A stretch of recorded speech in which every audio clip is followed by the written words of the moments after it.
Welcome to Audio Branding, the hidden gem of marketing. Sound plays a more important role in human behavior and our decision-making than you may realize. In this podcast, I'll help you understand the art and science of sound so you can better influence others in business and your life. I'm your host, Jodi Krangle. Let's delve a little deeper.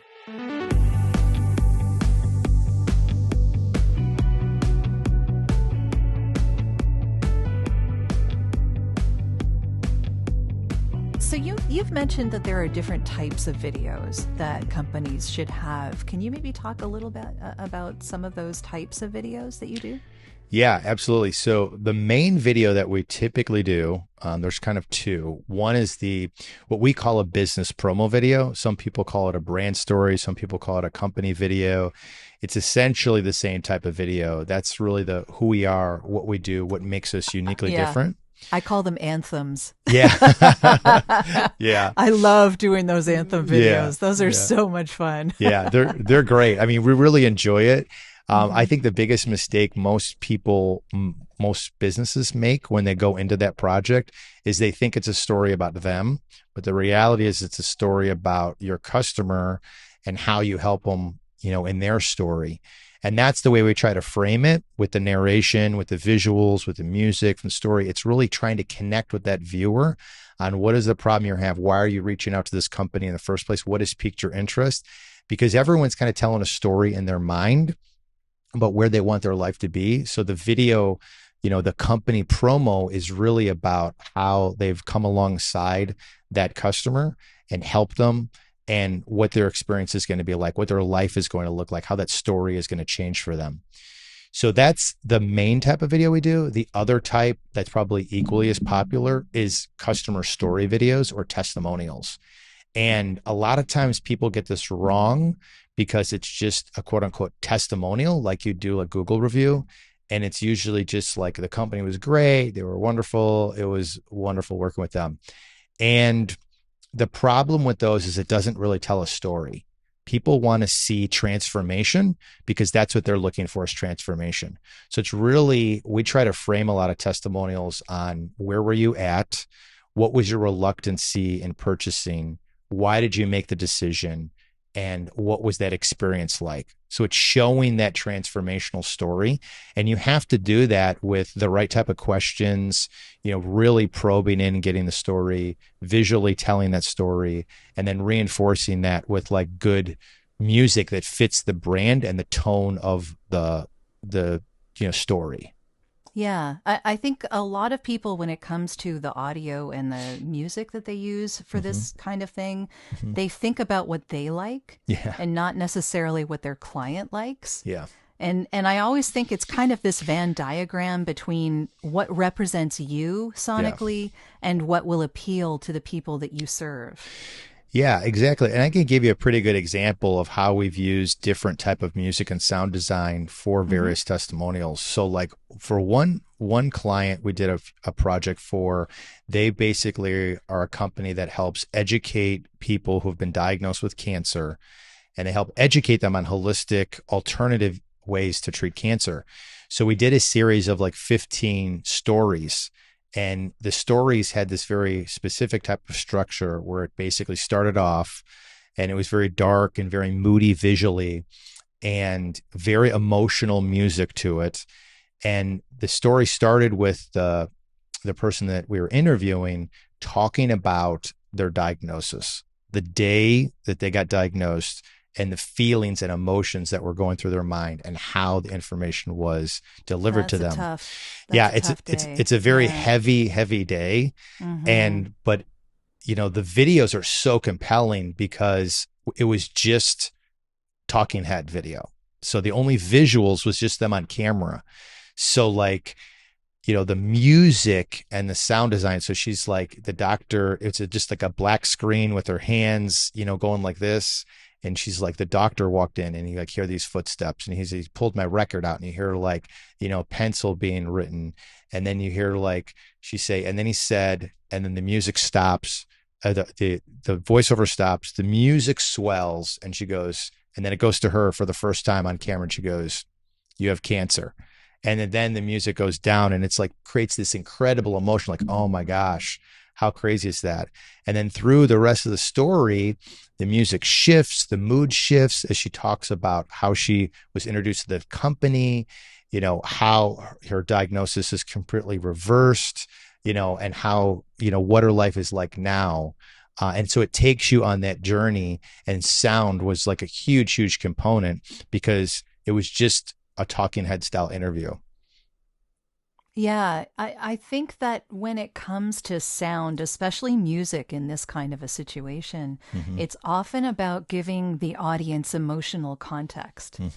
So what that talking head is discussing, if you're seeing someone say that, it's tough, but the music kind of lends that emotion to it that Yeah.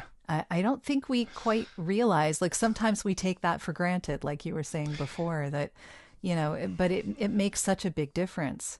And yeah, I can imagine, like I can picture this whole video in my head now from you describing that, even the music. Yeah. I mean, I worked on this project personally, and I remember like watching it and editing it. And, still to this day, like 7 years later, I mean, it'll bring tears to my eyes. And I met the lady, interviewed her and everything. And I mean, we did 15 of these, but there's one in particular that was like, quite emotional. They're all emotional, but just, if without the sound design and the way that the music was crafted, it would not have as much impact at all. Totally true. Yeah. It's funny, when I'm doing voiceover, sometimes I'll ask my clients to send me the piece of music that's going to go behind it before I start my voiceover, because that gives me the emotional context. Yeah. And depending on what it is, like I do work for hospitals and healthcare stuff all the time. And when I do those and they send me music that's particularly moving and the words on the page are very moving, like I'll start tearing up. And I have to take a minute, I have to like step back and say, okay, calm yourself. It's beautiful. It's sad, but they need hope. They need hope. Right. So I have to sort of take a step back and dry the tears and, get back to work because it hits you really deep. And even as a voice talent, it hits you really deep. You can read those words on the page, but when you're hearing the music that goes behind it, it's just going to hit you hard. Yeah. And you just got to ride it out and see, wait for yourself to be able to handle speaking again. Yeah. Absolutely. I mean, dangers of the job, right? That's so, right. It can get really moving. But that was two types of videos, right? So there's a third type. You're talking about maybe documentary? So really, the promo video, the testimonial, and then really the social media video. Oh, okay. So So it's really kind of on that buyer's journey. Those are the three most popular marketing style videos that we do. The social media video, a little bit like we talked about earlier, short form, 15 to 30 seconds, visually compelling, because people don't listen to sound, we caption it. And it depends on the platform, right? So like if it's on Facebook, that's where I said 75%. But if you're advertising on TikTok, it's all sound. So that's completely different type of dynamic of the audience, the product, and the way that you're going to create the video and, compel people with sound or music. Even when I'm doing ads for our own company, Facebook will recommend putting some level of sound there because 50% of people, will more likely click because of sound. Yeah, it's really interesting. I'm curious as to your thoughts on TikTok, by the way, because I know that TikTok has been having some issues maybe in the US. So I'm wondering, are you worried about that? Do you think it's going to just pass over? And I mean, they're a huge company. Yeah. They have a US option, but like, I don't know that. I don't know if anything is going to be done about that. I'm just curious as to your thoughts on where that might be going. Yeah, I don't know. I mean, my personal anecdotal opinion is it's a little bit of a smokescreen. I don't think that there's going to be anything like it's not just going to go away. What's interesting about TikTok is it's basically what Vine did, but the timing was just off. And I think TikTok became so popular during COVID because people were at home and it just exploded. The thing about TikTok personally is that it's people's attention spans are just getting shorter and shorter and shorter because there's just so much content out there. There's podcasts, there's 5 different social media sites, and I think there's just need to like have this urge to go through it, and the constant like dopamine that you get from social media. So they're designed to keep you on there as long as scrolling and scrolling, the endless scroll. Yeah. And I think that's a big component of it. From a pure marketing perspective, we've done some stuff specifically on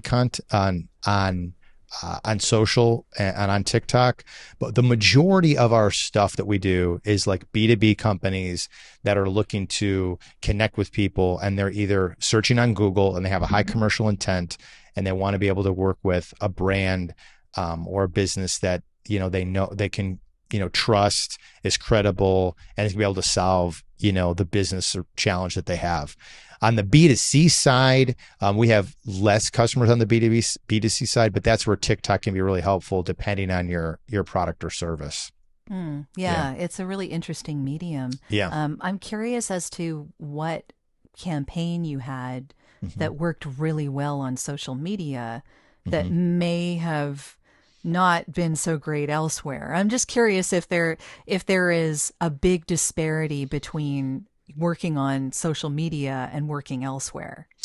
Yeah, absolutely. A lot of it depends on the type of company and their overall objectives. So like a B2B company is not going to really perform really well on a Facebook just because the pool of the audience there, where a B2C company will, do better because they're consumer-based products, they're lower ticket items, and you can put some tangible data in place to see what are the clicks we're getting, what is the conversion rate, how is retargeting performing, and stuff like that. So a lot of it depends on the client's objectives and what their product or service is.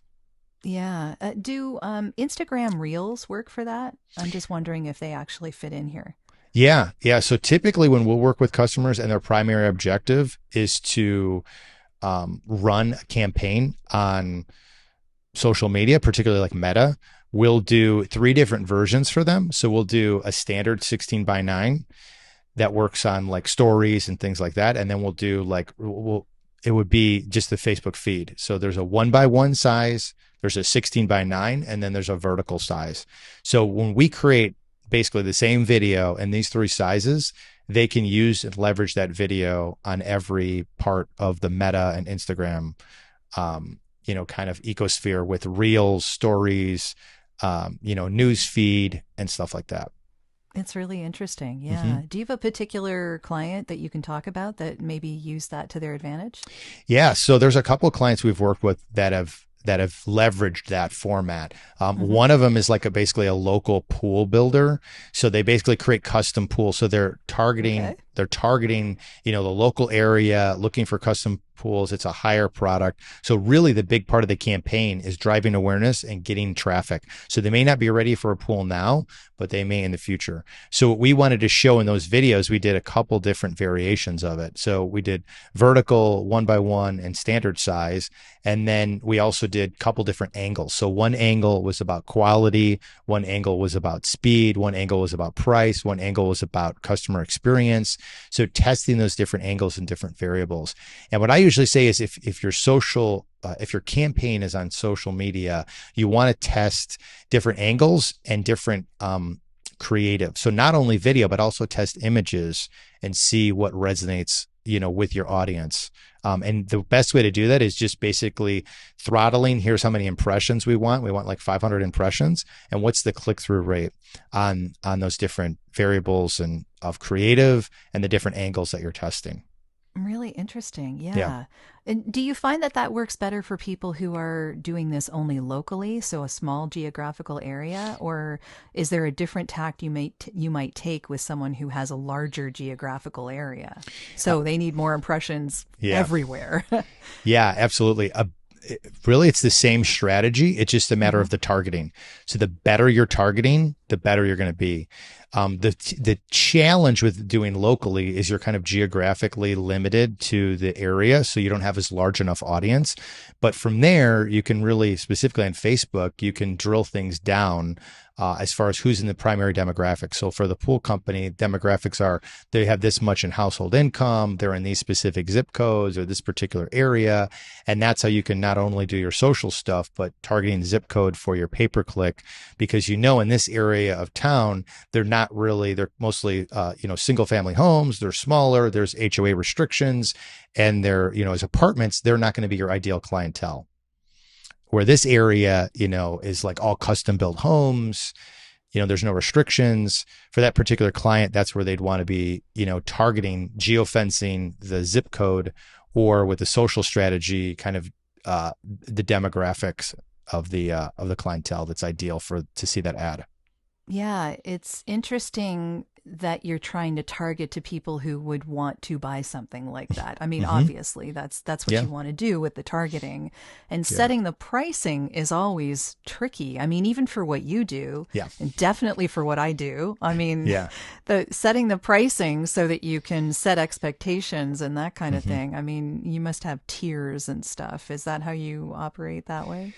Yeah, I mean, most of the stuff that we do is very bespoke. So it's really understanding what is the client's goals, what are we trying to accomplish here, what is the ultimate result that we want, and then that will tell us what type of videos we want to create for the audience that it's really catered towards, and how do we want to create those videos. So if they have a social media strategy, that's going to be the different content than if they have a pay-per-click strategy, which is going to be different than, we don't do any marketing. It's all, pitch deck style, sales, cold calls and cold email.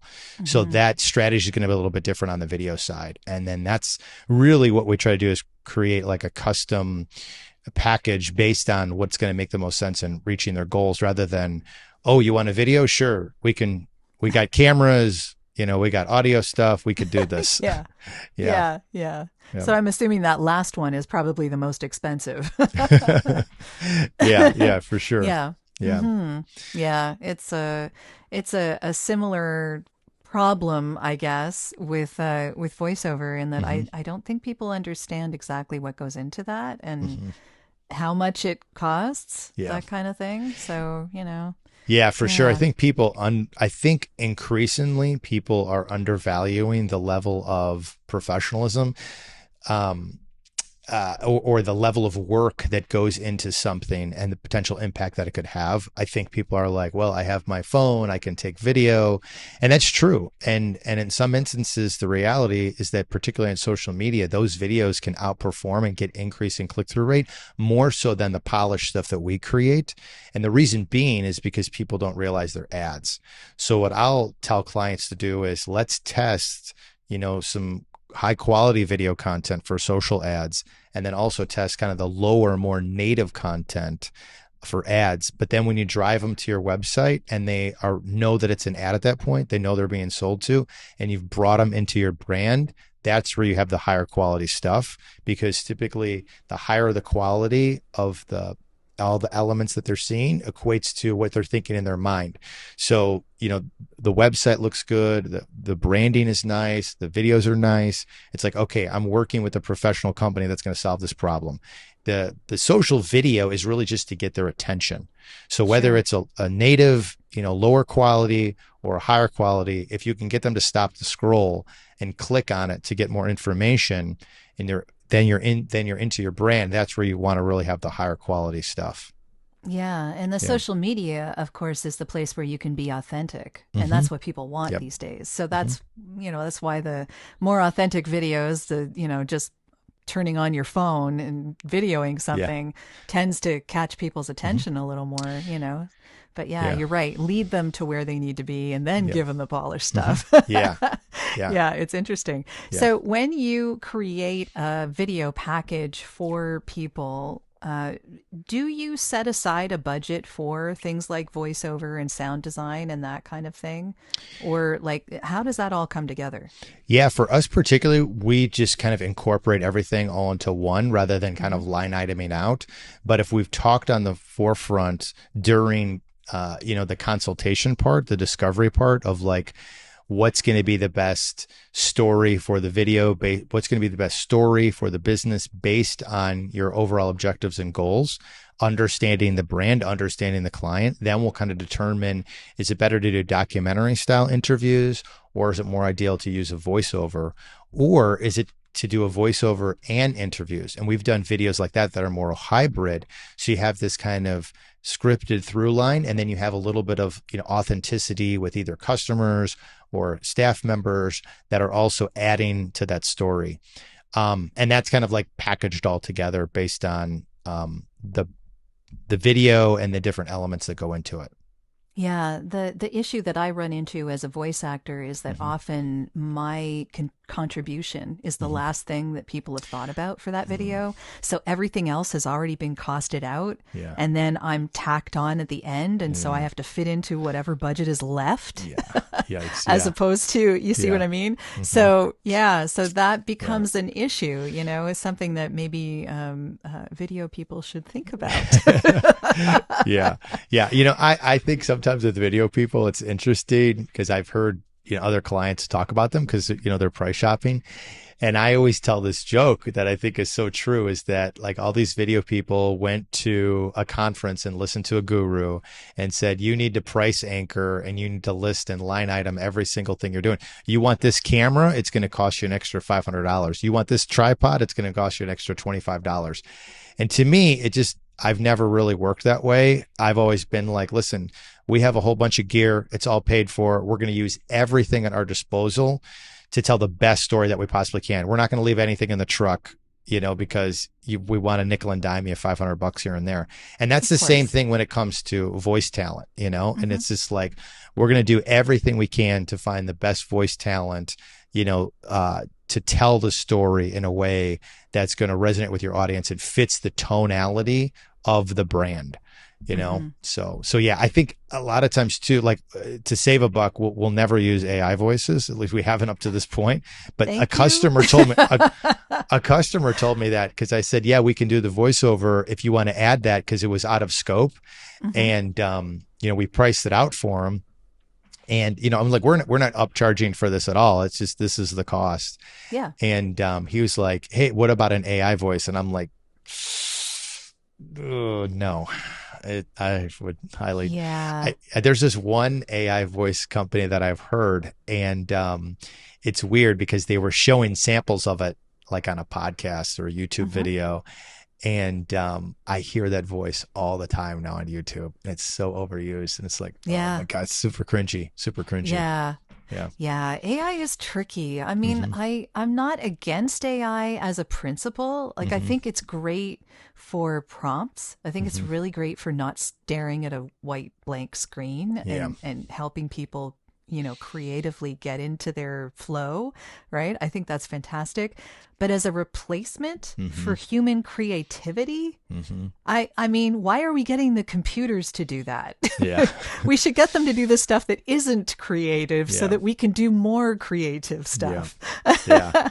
But yeah, it's tough to compete on price, but I will say that most AI voices take quite a lot to actually program so that they sound half decent and will work sound wise on a video of your caliber, right? Yeah. And if someone is really thinking about the audio branding of their brand, like the way that they're coming across as a brand for their company, don't cheap out on that. Just don't. It makes you look bad. Yeah. I mean, I usually use this example a lot. It's like, when people are searching for you, I mean, we all do this, right? So we have a problem. We go on Google, we look at different companies. If the website looks horrible or confusing, you just leave. It's the same thing. If the website looks horrible, you leave. If the video looks horrible, you leave. If the voiceover sounds fakey, then you leave, and you're just losing business. So a lot of times people will have this idea that like, I'm going to save a buck. I got this guy that will do it for $500 cheaper, or, we can just use an AI voice. And it feels so good. I've saved money. Look at this. You save money on the front end, but you lose on the back end because people are just bouncing. They're leaving because they're turned off by, the non-professionalism of the brand doesn't equate to the quality that they're looking for in the service or the product. Yeah. And then you've spent all that money on the video, which is probably fantastic. And then, you're cheaping out on the stuff that's going to keep them listening or keep them watching, right? Like you've wasted all of that money then. Yeah. You saved yourself $500 and lost, I don't know, 20K. Yeah. What? Like, I know. It just makes no sense. It makes no sense to me. Yeah. I always say the most expensive video is the one that doesn't work. Yeah. So true. So true. Yeah. So I just want to end on a sort of philosophical note. I want to ask you why you think sound is important, just in general. Yeah, absolutely. I think sound is so important because it takes in 50% of the experience of someone watching a video. And when you combine really good sound elements together, it can completely change the tonality, emotional feel, connection, and ultimately conversion and the way that someone feels after watching a video. So really having all those pieces in harmony, from the music to the narration and the way that the narration is done and the way that the voiceover is done, and the sound design, putting all those pieces together along with visuals can completely captivate someone, and ultimately from a business standpoint, connect with them on a deeper level and convert. Mm-hmm. Yeah, that makes a lot of sense. Yeah. In your life, where has sound shown up? I mean, even outside of video, like, do you pay more attention to it because of the videos you do? I'm just curious. Yeah, I'm a little bit biased because I'm a video person. But but all the time when it comes to everything that I consume, just as a traditional consumer, whether it's, YouTube content, social media stuff, podcasts, all that stuff, really plays an important role on my perception of the content, the quality of the business, and if I want to spend or invest my time in it. It's like I was telling you earlier, it's like people are very forgiving when it comes to poor visuals, but they're very unforgiving when it comes to poor audio or poor sound. It's like my son will like show me these videos of these, people that are doing video game reviews, and it's like, it's so loud and it peaks, and I'm just like, cringy, turn it off. I don't want to listen to anything. It hurts your ears. Yes. Yeah. You don't want to hurt yourself. Yes, exactly. Yeah. Yeah. Or like people that don't use microphones and they're using the onboard camera mic. And it's just like, we've had clients that we've done conference work for, and they were like, we felt so good because this guy was so cheap, but it was so too good to be true. The microphone didn't work. So they had to use the camera microphone and a little DSLR. And it's like, it's almost unusable. It's unusable. So, sound is incredibly important because just people will not forgive you if you have bad sound. Yeah, very true. You'll lose business. Oh, definitely. Yep. Yeah. So what are you working on now that you can talk about? Well, we have usually about 15 to 20 projects at any given time that we're working on. Yeah. That's a lot. Yeah. They're all fun. One that's coming up in another couple of days here is we're doing a project for a designer, and we're telling a really cool story about, how she designed this outdoor kind of escape at this location, and the different vendors she worked with, the different materials, and really sharing kind of like going through that human creativity and the process that she went through to do it, and really transform the space. So, from a visual perspective, it's going to be a lot of fun. From a story perspective, it's going to be a lot of fun. And then from like a sound design perspective, it's going to be fun because it's outdoor. So you have like the wind, you have the birds, you have, the different people laughing in the outdoor environment. And we're looking forward. That's one project that's kind of, coming on later this week that we're working on. Yeah. Great. Yeah. Well, it sounds like you love what you do, and that is fantastic. That's what we all want out of what we do, right? Yeah, absolutely. Yeah. So if people want to get in touch with you, how would they be able to do that? So you could go to our website, which is mosaicmediafilms.com. For anyone that's interested in video in general and just wants to learn a little bit more, you can just go to mosaicmediafilms.com/resources. And there's some great PDF tools, videos, quizzes. It's all free. You don't have to put in your email. It's just, if you just want information about video and want to learn more on how it can help your business, it's a great place to start. Wonderful. Well, thank you so much, Mark. This has been really educational. I learned Awesome. a lot as well. Yeah, for sure. Well, thanks so much for having me. This has been great. Thank you. I appreciate you being here. Yeah. Well, that's the end of this episode. Thanks for listening. And if you like what you heard, why not tell a friend about this podcast? It's available in all the usual locations. Until next time.